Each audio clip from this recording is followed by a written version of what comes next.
Présentation de la presse à biscuits Marcato, accessible aux déficients visuels. Bonjour et bienvenue. Voici cette vidéo que nous vous avions promise. Nous sommes en pleine préparation de petits gâteaux et je vais tout vous expliquer très rapidement. Voilà. Donc, là je suis quasiment en bas. Je vais pouvoir remettre de la pâte dans mon appareil. Alors, je vous explique. Les presses à biscuits fonctionnent toutes de la même façon. C'est-à-dire que nous avons un tube central, nous avons une partie inférieure qui se dévisse pour pouvoir mettre l'empreinte, c'est-à-dire ce qui donnera la forme du biscuit. Voilà. La partie haute qui comporte le levier qu'on va actionner de haut en bas et de bas en haut évidemment pour passer au prochain biscuit, et simplement une tige qui va évidemment remonter quand on va dévisser l'appareil et qui permettra donc à la pièce ronde qui est à l'intérieur d'appuyer sur la pâte. Donc, je vous montre. J'ai préparé déjà un petit rouleau de pâte. Alors, pour l'instant, on parle technique. Tout à l'heure, on parlera recette. Voilà. Donc, maintenant, je vais dévisser ma partie haute. Voilà, tout simplement. Voilà. J'enlève cette partie haute. Voilà. Et j'ai essayé de faire un rouleau de pâte qui soit du même diamètre que mon tube. Je vais pouvoir encore rouler un petit peu. Voilà, afin de pouvoir vraiment l'insérer très facilement dans ce tube. Voilà. Plus le diamètre est proche et plus c'est évidemment facile, moins on aura de la pâte qui va partir de partout. Voilà. Donc on y va, on laisse la pâte rentrer tranquillement dans le tube. Voilà, tout simplement. On veille à ce qu'il n'y en ait pas sur les côtés, sinon après ce sera compliqué à visser. Donc j'essaie de rappuyer un peu sur mes bords de pâte pour resserrer vers l'intérieur afin de pouvoir, voilà, la mettre dans l'appareil, tout simplement. Voilà, c'est assez simple. Ça prend peut-être un petit peu de temps, il n'y a pas de problème. Donc en fait, il existe plusieurs modèles de presse à biscuits. Certaines sont même également des seringues à pâtisserie, c'est-à-dire qu'à la place des empreintes pour les biscuits, on peut visser des douilles pour, par exemple, mettre de la crème, des meringues, etc. Donc voilà, après, chacun fait son choix. Niveau prix, il y a plusieurs prix différents. Ça part pour la moins chère qui était en vente chez Action il y a encore un an à peu près à 3,99 € et ça peut monter à 60 et quelques euros. Enfin voilà, nous avons choisi un prix intermédiaire. Celle-ci, elle coûte 37,32 € à l'heure actuelle. Ça peut varier. Voilà. Alors, pourquoi nous avons choisi celle-ci? Eh bien, simplement parce qu'elle est livrée avec 20 empreintes différentes. Et ça, c'est plutôt sympa parce que ça permet de faire plein de biscuits différents. Voilà, ma pâte est maintenant dans le tube. Et ma partie supérieure qui est crantée, je vais pouvoir la visser. Voilà, donc je vais positionner ma pièce ronde en plastique, donc qui est le bas de la tige, sur la pâte. C'est ce qui va permettre de pousser la pâte vers le bas. Et ensuite, alors, il va falloir, et oui, il va falloir que je remonte ma tige. Si je ne le fais pas, je ne pourrai pas faire mes petits biscuits. Voilà.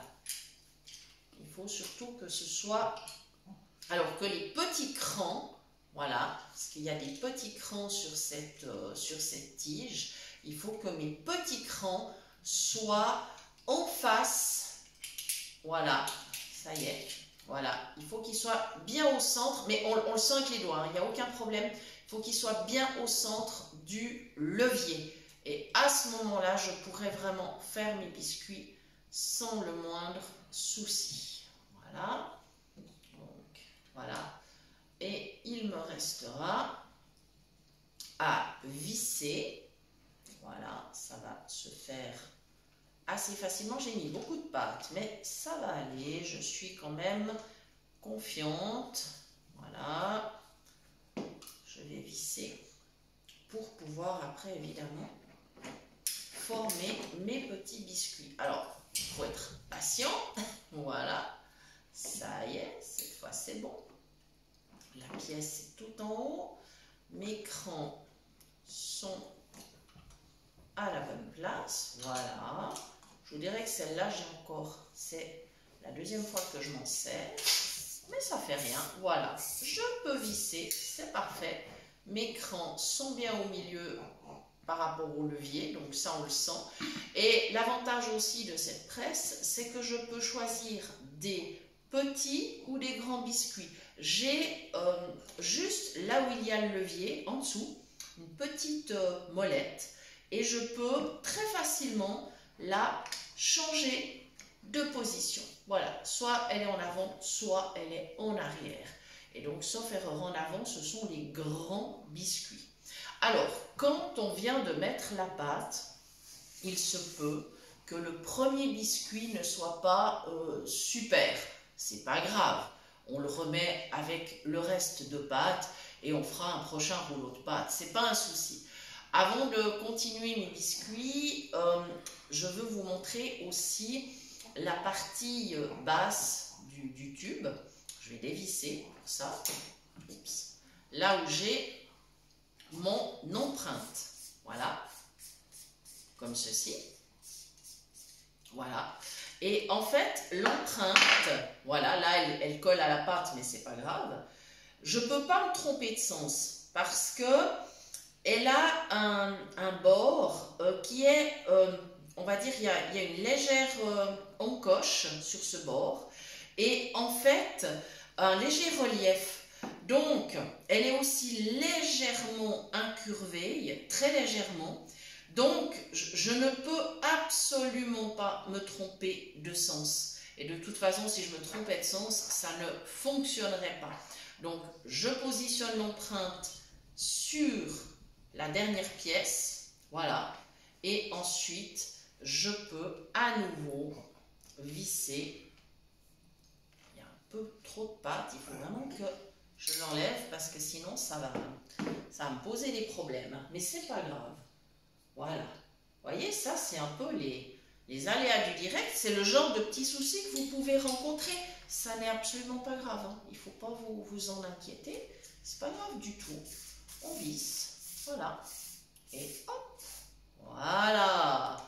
Et cette fois, je crois que nous allons pouvoir continuer à préparer nos petits biscuits. Voilà. Donc, c'est reparti. Je pose la presse. Alors, sur une surface anti-adhésive, ça peut être une feuille en silicone, ça peut être un moule à tarte par exemple anti-adhésif. On ne peut pas le faire. Voilà, là je vais faire actionner mon levier jusqu'à ce qu'il résiste. Et là je sais que ma pâte est pressée pour faire un biscuit. Voilà, on ne peut pas utiliser de papier sulfurisé parce que malheureusement, les petits biscuits, voilà, ils sont super, ne se détachent pas sur le papier sulfurisé. Donc, il faut vraiment une surface où le biscuit puisse adhérer. Donc, voilà, tout simplement de l'anti-adhésif. Voilà. L'entretien de la presse, il est très facile. Ça se lave à l'eau savonneuse, comme on fait pour une vaisselle classique. Voilà, tout simplement. Ça se sèche très facilement. Et l'autre avantage, c'est que le tube, aux extrémités, il a exactement le même système pour visser. Donc, que vous mettiez la partie haute ou basse d'un côté ou de l'autre, ça n'a absolument aucune importance. Voilà, donc je continue à former mes biscuits. Là, ce sont des biscuits ronds, mais donc il y a 20 formes différentes. L'autre jour, j'ai fait des étoiles et c'était super. Voilà, donc je continue, je lève le levier. Vous entendez le cran qui se fait pour doser en fait la pâte et hop, je baisse à à nouveau le levier et j'ai de nouveau, je lève la presse, hop, et mon biscuit est formé sur ma surface de plat anti-adhésif. Donc voilà. Alors maintenant, on va parler recette. Cette presse, enfin toutes les presses d'ailleurs, ne conviennent pas pour toutes les pâtes. Les pâtes qui sont pas suffisamment fermes ne conviendront pas parce qu'on n'arrivera pas à former le biscuit. Donc l'idéal, c'est la pâte à sabler. Donc recette de base que je vous donne, très facile, vous pouvez mettre 100 g de beurre, 100 g de sucre, un œuf, 250 g de farine, un petit peu de levure chimique ou de bicarbonate, une pincée de sel et l'arôme de votre choix. Ça peut être du sucre vanillé, ça peut être toute autre chose, hein. Vous êtes vraiment entièrement libre. Je ne sais pas, par exemple de la cannelle, par exemple du 4 épices en poudre, enfin des épices pour pain d'épices. Ça peut être du zeste d'agrumes, citron, orange, pamplemousse, citron vert, ce que vous voulez, ou alors des arômes naturels que vous ajoutez quelques gouttes comme ça dans votre pâte. Je vous conseille de le faire au début, c'est-à-dire au moment où vous pouvez encore bien mélanger, quand vous avez vos premiers éléments, c'est-à-dire œuf, beurre, sucre. Voilà, donc ça c'est vraiment une pâte de base qui fonctionne super bien. J'ai presque fini de remplir mon plat avec mes petits gâteaux et ça se passe mais vraiment super. Je vais pouvoir aller les mettre cuire. Les petits biscuits se cuisent à 200 degrés pendant, comptez 12 minutes, c'est une moyenne. Il faut vérifier. Moi ce que je fais, c'est que je tapote dessus avec une spatule en bois pour vérifier s'ils sont bien cuits. Et en général, si ça sonne bien creux, c'est que le biscuit est cuit. On peut aussi le savoir à l'odeur, mais il y a des personnes qui n'ont pas d'odorat, donc il faut quand même avoir un petit repère sonore éventuellement. Voilà. Si vous avez des questions, n'hésitez pas. Vous pouvez aussi faire des biscuits salés. À ce moment-là, on ne mettra pas de sucre. On pourra remplacer le sucre par, alors ça peut être 50 g de sésame et 50 g par exemple de parmesan râpé, d'autres graines. Ce qu'il faut éviter absolument par contre, c'est de mettre des morceaux. Il ne faut pas mettre des morceaux de noisettes ou d'amandes parce que ça pourrait, selon les empreintes, bloquer en fait. Ça pourrait ne pas passer au travers de l'empreinte. Donc, il faut toujours avoir une pâte qui soit vraiment homogène, bien lisse. Et là, ça se passera super bien. Voilà, j'espère que la démonstration vous aura plu. Vous trouverez donc cette presse Marcato dans plusieurs enseignes. Nous on l'a trouvée chez Boulanger, mais vous la trouverez sur Amazon. Voilà, je pense qu'il y a vraiment beaucoup d'enseignes qui l'ont. Et comme je vous dis, il y a d'autres modèles. Ces presses fonctionnent vraiment toutes sur le même système. Certaines, à la place du levier, ont un pistolet, c'est-à-dire qu'on doit pincer dans la main, mais le principe est toujours le même, c'est-à-dire que la pâte est pressée vers le bas pour réaliser les formes de petits gâteaux. Voilà, je crois que mon plat, il est plein, j'ai bien l'impression, donc c'est déjà pas mal. Je vais aller mettre ça au four. Voilà, donc au fur et à mesure des prochaines recettes, à chaque fois que nous ferons des petits gâteaux dont la pâte peut être utilisée avec cette presse, nous vous le signalerons. Comme ça, vous saurez, on va tester, hein, parce qu'on sait qu'il y a plusieurs types de recettes qui peuvent convenir, mais on va tester au fur et à mesure, et bien entendu, vous serez les premiers informés. Merci en tout cas de nous avoir suivis, merci pour votre fidélité à nous suivre, à très bientôt pour de nouvelles idées cuisine.